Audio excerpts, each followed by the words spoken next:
ರಾಜ್ಯ ರಾಜಕೀಯದಲ್ಲಿ ಸಮಾವೇಶದ ಪಾಲಿಟಿಕ್ಸ್ ಶುರುವಾಗ್ತಾ ಇದೆ. ದೋಸ್ತಿ ತಿಕ್ಕಾಟದ ಮಧ್ಯೆನೇ ಲೋಕಲ್ ಲಡಾಯಿಗೆ ಸಜ್ಜಾಗಿದ್ದಾರೆ. ಇನ್ನು ಸ್ಥಳೀಯ ಚುನಾವಣೆ ತಳಮಟ್ಟದಲ್ಲಿ ಬಲವರ್ಧನೆಯಾಗ್ತಾ ಇದೆ.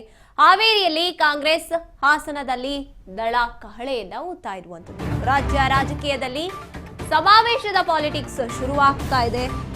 ಅದ್ರ ಮಧ್ಯೆ ದೋಸ್ತಿ ತಿಕ್ಕಾಟದ ಮಧ್ಯೆನೇ ಲೋಕಲ್ ಚುನಾವಣೆಗಳಿಗೆ ಸಜ್ಜಾಗ್ತಾ ಇರುವಂತದ್ದು. ಸ್ಥಳೀಯ ಚುನಾವಣೆ ತಳಮಟ್ಟದಲ್ಲಿ ಎಲ್ಲ ತಯಾರಿ ಕೂಡ ನಡೀತಾ ಇದೆ. ಹಾವೇರಿಯಲ್ಲಿ ಕಾಂಗ್ರೆಸ್, ಹಾಸನದಲ್ಲಿ ದಳ ತಯಾರಿಯನ್ನ ಮಾಡ್ಕೋತಾ ಇರುವಂತದ್ದು. ಭದ್ರಕೋಟೆಯಿಂದಲೇ ಲೋಕಲ್ ಲಡಾಯಿಗೆ ಕಹಳೆಯನ್ನ ಮೊಳಗಿಸ್ತಾ ಇದೆ ದಳ ಅಂತ ಹೇಳ್ಬೋದು. ಇನ್ನು ಸುವರ್ಣ ಮಹೋತ್ಸವದ ನೆಪದಲ್ಲಿ ಪಕ್ಷವನ್ನ ಸ್ಟ್ರಾಂಗ್ ಮಾಡ್ಕೋತಾ ಇದ್ದಾರೆ. ಫೆಬ್ರವರಿ 27ನೇ ತಾರೀಕು ಜೆಡಿಎಸ್ ಪಕ್ಷದ ಬೃಹತ್ ಸಮಾವೇಶ ಇದೆ. ಇನ್ನು 7 ಜಿಲ್ಲೆಯ ಬೃಹತ್ ಕಾರ್ಯಕರ್ತರು ಸಮಾವೇಶಕ್ಕೆ ತಯಾರಿಯನ್ನ ಮಾಡಿಕೊಂಡು ಸಜ್ಜಾಗಿದ್ದಾರೆ. ಹಾಗಾಗಿ ಸಕಲ ತಯಾರಿಯನ್ನು ಕೂಡ ರಾಜ್ಯ ರಾಜಕೀಯದಲ್ಲಿ ಈಗಾಗಲೇ ಸಜ್ಜಾಗ್ತಾ ಇರುವಂತದ್ದು. ಸಮಾವೇಶದ ಪಾಲಿಟಿಕ್ಸ್ ಅನ್ನ ಮಾಡೋದಕ್ಕೆ ದಳಪತಿಗಳು ತಯಾರಾಗಿದ್ದಾರೆ ಅಂತ ಹೇಳಬಹುದು. ಒಂದ್ ಕಡೆ ರಾಜ್ಯ ಸ್ವರ್ಗೋಗಿದೆ. ಕಾರಣ ಅದೇನೋ 1000 ದಿನದ ಒಂದು ಸಂಭ್ರಮಾಚರಣೆ, ಸರ್ಕಾರ 1000 ದಿನ ಆಯಿತು ಆಡಳಿತಕ್ಕೆ ಬಂದು ಅಂತ ಸಂಭ್ರಮಾಚರಣೆ ಮಾಡ್ತಾರೆ. 2013 ಮತ್ತು 18 ಸೇರಿ ಈಗ ಈ 3 ವರ್ಷನೂ ಸೇರ್ಕೊಂಡ್ರೆ 7,64,000 ಕೋಟಿಯಷ್ಟು ಇವತ್ತು ನಮ್ಮ ರಾಜ್ಯ ಸಾಲದಲ್ಲಿದೆ. ಅಂದರೆ ಇಂದಿನ ರಾಜ್ಯದ ಮುಖ್ಯಮಂತ್ರಿಗಳ ಆಡಳಿತದಲ್ಲಿ ಈಗ ಪ್ರೆಸೆಂಟ್ ಕಂಡೀಷನ್ ಮಾತಾಡೋದಾದರೆ ಪ್ರತಿ ವರ್ಷವೂ ಕೂಡ 1 ಲಕ್ಷ ಕೋಟಿ ಸಾಲ ಆಗಿದೆ. ಪ್ರತಿ ವರ್ಷ 1 ಲಕ್ಷ ಕೋಟಿ ಅಂದರೆ ತಿಂಗಳಿಗೆ 8,500 ಕೋಟಿ ಆಯಿತು. ದಿವಸಕ್ಕೆ 300 ಕೋಟಿ ರೂಪಾಯಿ ಸಾಲ.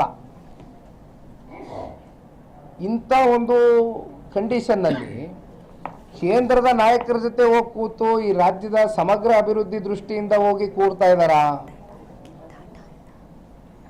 ಪ್ರತಿನಿತ್ಯ ಕುರ್ಚಿ ಕಿತ್ತಾಟ, ಗದ್ದಲ, ಅಥವಾ ಅದೇನೋ ನಾನು 40 ಜನ ಇಟ್ಕೊಂಡಿದ್ದೀನಿ, ನನ್ನ ಶಕ್ತಿ ಪ್ರದರ್ಶನ. ಇದರಿಂದ ಏನಾಗ್ತಾ ಇದೆ? ರಾಜ್ಯ ಬಡವಾಗ್ತಾ ಇದೆ. ಇದು ಸಂಪತ್ಭರಿತವಾದಂಥ ರಾಜ್ಯ. ಟ್ಯಾಕ್ಸ್ ಪೇಯರ್ಸ್ ಮನಿ ಇವತ್ತೇನು ನಮ್ಮ ಕರ್ನಾಟಕ ರಾಜ್ಯದ ಜನತೆ ಮೇಲೆ ತೆರಿಗೆ ಮೂಲಕ ಕಟ್ಟತಕ್ಕಂಥ ಹಣ ಇವತ್ತು ಸದ್ಬಳಕೆ ಆಗಬೇಕಾಗಿದೆ. ಅದು ಹೊರತುಪಡಿಸಿ ಇವತ್ತು ಈ ರೀತಿ ಸಾಲದ ಹೊರೆ ಇವತ್ತು ನಮ್ಮ ತಲೆ ಮೇಲೆ ಆಗ್ತಾ ಇದ್ದಾರೆ ಅಷ್ಟೇ. ಈ ರಾಜ್ಯ ಸರ್ಕಾರದ ಸಂಭ್ರಮಾಚರಣೆ 1000 ದಿನ ಏನು ಮಾಡಿದ್ರು, ಬಹುಶಃ ಸಾಲ ನಮ್ಮ ತಲೆ ಮೇಲೆ ಹೊರಿಸಿರ್ತಕ್ಕಂಥದ್ದೇ ಅವರು ನಮಗೆ ಕೊಟ್ಟಿರ್ತಕ್ಕಂಥ ದೊಡ್ಡ ಕೊಡುಗೆ. ಒಂದು ಕಡೆ ನಿಖಿಲ್ ಕುಮಾರಸ್ವಾಮಿ ಅವರು ಹೇಳ್ತಾ ಇರುವಂತದ್ದು, ರಾಜ್ಯ ಸರ್ಕಾರ ಏನು 1000 ದಿನಗಳ ಸಂಭ್ರಮವನ್ನ ಆಚರಣೆ ಮಾಡ್ತಾ ಇದ್ದಾರೆ, ಅದು ನಮ್ಮ ನಾಡಿನ ಜನತೆ ಮೇಲೆ ಹೊರಿಸಿರುವಂತಹ ಸಾಲದ ಸಂಭ್ರಮಾಚರಣೆ ಅವರು ಮಾಡ್ತಾ ಇರುವಂತದ್ದು ಅಂತ ಹೇಳ್ತಾ ಇರುವಂತದ್ದು. ಒಟ್ಟಾರೆಯಾಗಿ ಇನ್ನು ಲೋಕಲ್ ಚುನಾವಣೆಗಳು ಏನು ಹತ್ರ ಬರ್ತಾ ಇದೆ, ಅದಕ್ಕೆ ಸಕಲ ತಯಾರಿಯನ್ನ ದಳಪತಿಗಳು ಮಾಡ್ಕೋತಾ ಇದ್ದಾರೆ. ಈಗ 27ನೇ ತಾರೀಕು ಒಂದು ಸಮಾವೇಶವನ್ನ ಮಾಡೋದಕ್ಕೆ ಕೂಡ ಸಜ್ಜಾಗ್ತಾ ಇದ್ದಾರೆ. ರಾಜ್ಯದ ಎಲ್ಲಾ ದಳಕ್ಕೆ ಸಂಬಂಧಪಟ್ಟಂತಹ ನಾಯಕರುಗಳು ಆ ಸಮಾವೇಶದಲ್ಲಿ ಭಾಗಿಯಾಗೋದಕ್ಕೂ ಕೂಡ ರೆಡಿ ಇದ್ದಾರೆ. ಹಾಗಾಗಿ ಸಮಾವೇಶದ ಒಂದು ರೀತಿಯಾಗಿ ಪಾಲಿಟಿಕ್ಸ್ ಅನ್ನ ಮಾಡೋದಕ್ಕೆ ಜೆಡಿಎಸ್ನ ನಾಯಕರುಗಳು, ನಿಖಿಲ್ ಕುಮಾರಸ್ವಾಮಿ ಅವರಾಗಿರ್ಬೋದು, HDK ಅವರಾಗಿರ್ಬೋದು, ತಯಾರಿಯನ್ನ ಮಾಡ್ಕೋತಾ ಇರುವಂಥದ್ದು. ಫೆಬ್ರವರಿ 27ರಂದು ಬೃಹತ್ ಸಮಾವೇಶವನ್ನ ಹಮ್ಮಿಕೊಂಡಿದ್ದಾರೆ. ಇನ್ನು ಎಲ್ಲಾ ನಾಯಕರುಗಳು ಕೂಡ ಅದರಲ್ಲಿ ಭಾಗಿಯಾಗ್ತಾರೆ. ಹಾಗಾಗಿ ಗೆಲುವಿಗೆ ಏನೇನೆಲ್ಲ ಪ್ಲಾನ್ಸ್ನ ಮಾಡ್ಕೋಬಹುದು.